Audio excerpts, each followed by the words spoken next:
हम बहुत थोड़ी सी जिंदगी खुद अपने लिए जी पाते हैं।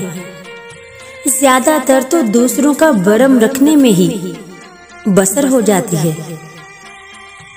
लोग हमारे अंदर हमारा दुख तलाश नहीं करते, उनको उस तमाशे की खोज होती है। उनको उस तमाशे की खोज होती है जो हमारे साथ हुआ होता है। किसी को उजाड़ कर बसे तो क्या बसे, किसी को उजाड़ कर बसे तो क्या बसे, किसी को रुलाकर हंसे तो क्या हंसे। कुछ लोगों से